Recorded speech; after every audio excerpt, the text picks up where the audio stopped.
What's up, Trios Tribe? Bringing you guys another Grand Archive video, Dawn of Ashes. Definitely took a break from, I wouldn't say I took a break from posting Grand Archive stuff. I've been playing. It's a fun game. I just got into a swing of things where like I wanted to put the cards on the screen to show people the game, but that's kind of stuff takes so much time for me. So like, I'm just gonna put up it basically came down to either I don't post anything at all, or I post it as is and I just do my normal commentary over it without doing the extra work. And we're just doing the we're just gonna give you guys content for the sake of content, right? Like, I'm having fun with the game. I'm playing Wind Rye versus Zander, Water Zander. Our deck's a little more upgraded now, which is kind of cool. Here I started off playing Zephyr's Assistant. I don't get the bonus for getting an enlightenment counter on play, but we get to bounce it with our I forget what this guy does. I forget this guy's name, but he's a 3/4 for 4, and he has intercept, and on play you bounce a thing. So we bounce the Zephyr's Assistant, who has a on leave effect to say gain an enlightenment counter. So that's cool. Our opponent's gonna play I forget what this card basically just banishes a card from your memory or for your hand till the end of the turn. It comes back eventually, I think. So it comes back at the end of my turn. And he's playing the Zander deck's pretty cool, I think. Like there's a lot of like combo-ness to it, especially with all the once you get going with all the Luxem cards.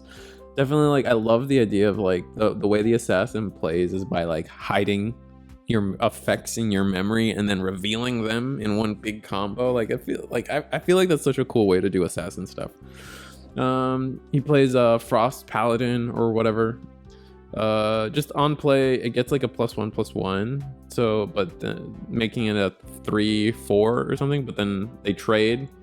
He swings into my guy, but I think he thinks that the damage stays, but that's not the case. The damage actually goes away.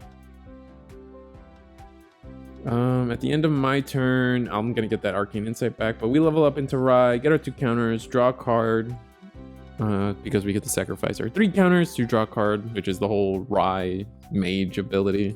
We haven't seen other mages. We don't know if that's gonna be like a overarching mage thing, but it could be. We're gonna play the Zephyr's Assistant again. We're gonna swing into the Frost Paladin, and then we're gonna swing into we're just gonna double swing.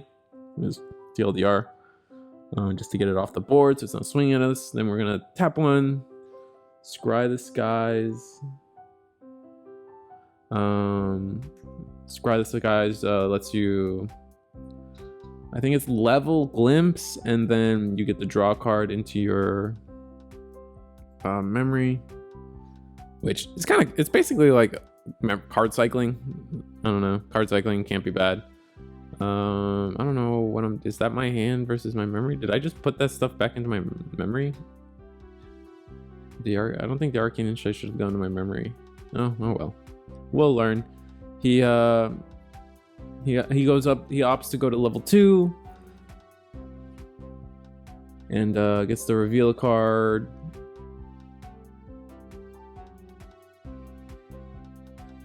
He's running out of cards in it, it looks like. That's not great. Basically the idea of Water Zander is kind of cool. We're gonna grand Ring of the Grand Crusader to just draw an extra card. Drawing in this game is actually like kind of busted. So any kind of plussing you could do off of cards is always gonna be gnarly. Now we're just gonna swing for another, I don't know, I think that's 4 damage. Then we're going to recall, tap 2, recall our Zephyr Assistant, gain another enlightenment counter. And then, did I just give myself an extra one? Am I level 2? No, I must have given myself an extra one and I'm cheating. Still new to the game. Like, I mean, from our first video, this is definitely us learning. We're still trying to build out our decks. He plays the Safeguarding Amulet. Basically, if a guy, if one of his allies, which is the creatures in this game, dies, he can sacrifice it to draw a card. And it has to be on my turn. He's going to idle thoughts. He's looking through, decides his order.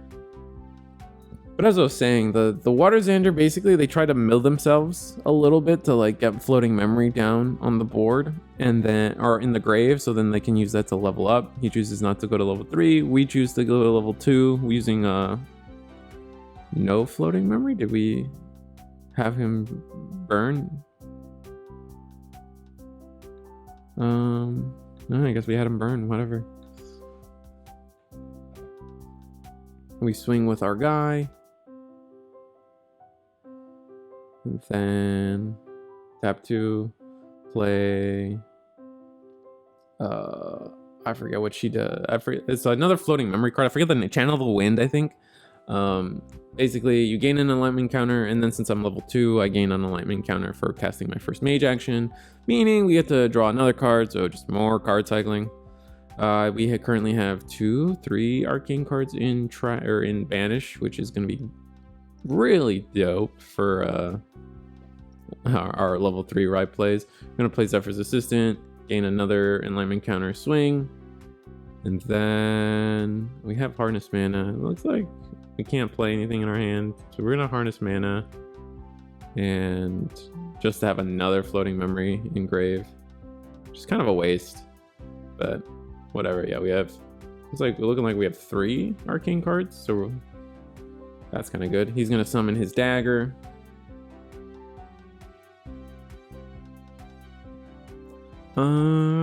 Thoughts on the game? I guess I should go into that. The more I play and the more I kind of like look into the game and like what's doing well and what's not doing well, definitely feels like Dungeon Guide is a problem. Maybe I'm just kind of, he's gonna swing into my suspended guy. Zander gets like a +1 whenever he swings into suspended units or rested units, sorry. I'm gonna mix up terminologies. I played too many card games. I hope you guys understand all the differences between them. Yeah, so he gets to kill my knight. Unfortunate.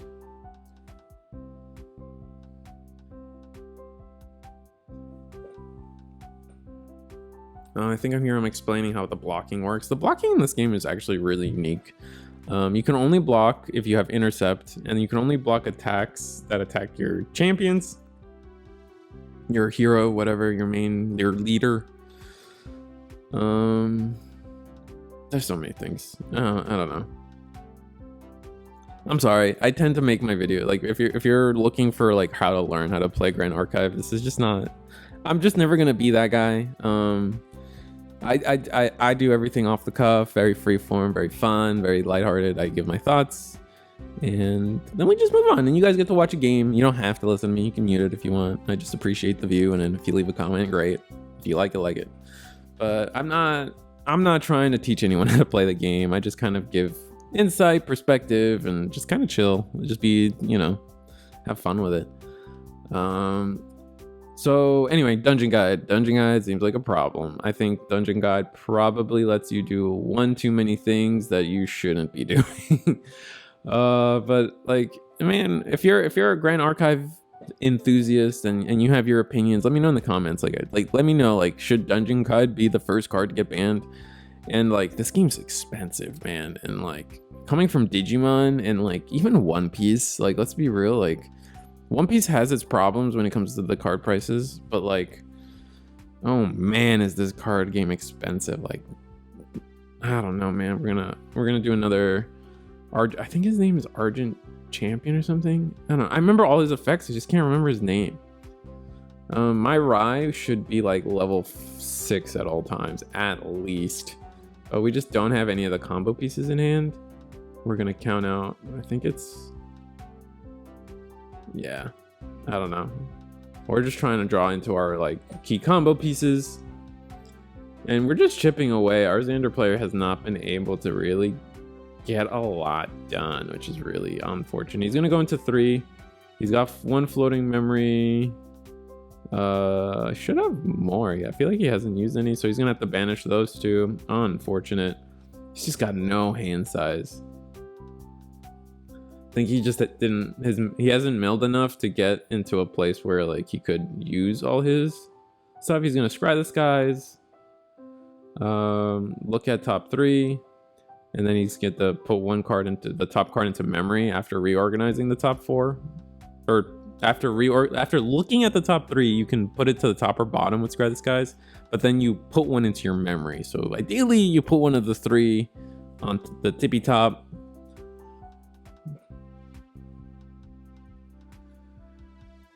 Looks like that's what he's gonna do. He's about to put a Luxem. Oh no, he's gonna put yeah, he's gonna take the drown cut. Any rule sharks out there, can you split up what goes to the bottom and the top with glimpse? I know I could just look up the rules, but like whatever, we're lazy and we show up to have fun, man. That's all we do. Our scene is growing. I didn't go last week. Thanks for showing up, for everyone, whoever ends up watching this video. I definitely like when card games do well. I just want people to have fun, man. All right, so we're gonna whip out our Tome of Knowledge. We're gonna banish it, get the Book of Sacred Lightning out. Honestly, one of my favorite parts of the ride deck is just like being able to like sit here with your book. I don't know. Something about having the book is just dope. And I think we finally get 2 combo off. We're sitting on level 7. Oh, we're gonna play Zephyr's Assistant. We're gonna swing. We're going to tap and ask him to banish 1. We get another lightning card banished. Oh, that's my combo piece. And we're gonna track how many we have. I think we have 4 arcane spells over there. So I'm just trying to like figure out how to combo off, but it's just not happening. I think we really need like something like Beseech the Wind in this deck, just so like we have a way to. We're gonna sacrifice 3, draw a card. We're gonna do tap 3. Looks like we're tapping 3. Yep, tap 3, play an arcane elemental. This guy is kind of wild. Everything in this game doesn't have summoning sync in it, so you summon a 7/7 and it just swings, so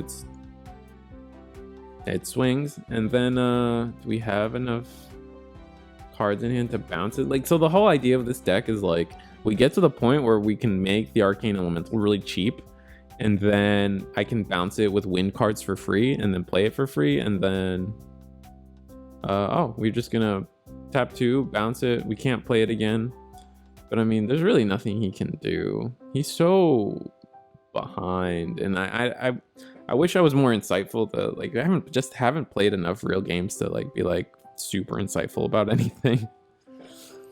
But yeah, I don't know. Again, huge conversation piece. Let me know what you guys think of how you feel about like how strong Dungeon Guide is as a card. Every time it comes up, every time I see other videos and other people talk about it, they're like, oh, I lost, he saw Dungeon Guide and I didn't. And I'm like, yeah, okay, are we already in a point in this game where like cards like that are kind of clapping? I don't know if that's cool. I don't know if that's okay. Oh, and here we get to see Zander's combo. He's gonna play his Luxem card. Right, he played 2 Luxem cards. One actually, if you put it in your memory, it has a reveal effect when you reveal it. So you play cards that reveal from your memory. So he played Discover the Plot or something, or Map or something. I don't know, some Luxem card that reveals his memory. So he was able to reveal a memory, and one of them healed him and the other one did some damage, which is where I think he just throws it at phase, but I forget what he's doing. I think he just loses though, which is very unfortunate. I'll have like a different game where we play a little more fast paced, a little more practice. But just remember, we're still rookies. We're still like, I feel like this is the wrong word to say, but like, we're not taking the game seriously yet. We just show up, we have fun with it. We want the scene to grow. Like, it's, I don't know. I just like putting videos on YouTube, and their quality may vary in terms of competitive play, but I don't know. I just like sitting here talking to y'all. Sorry. I mean, you don't have to be here. Please be here. And it's hard. It does feel hard to be insightful because I don't know everything yet, nor do I have every card memorized. Okay, so yeah, now he gets to put, and then yeah, and then he plays another 2 cards. Oh, this one's Uncover the Plot. I don't know what the Luxem, the other Luxem card he has does. Now he's gonna play that card.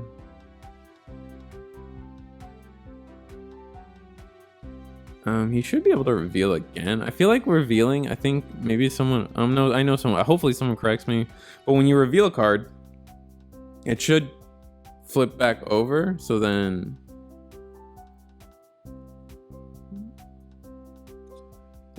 he can like do his thing. So not too bad. He's gonna shuffle, and then I'm gonna pick one to reveal, and then he's gonna swing at my guy. He's gonna swing at my leader. Yep, I take my first point of damage, I think.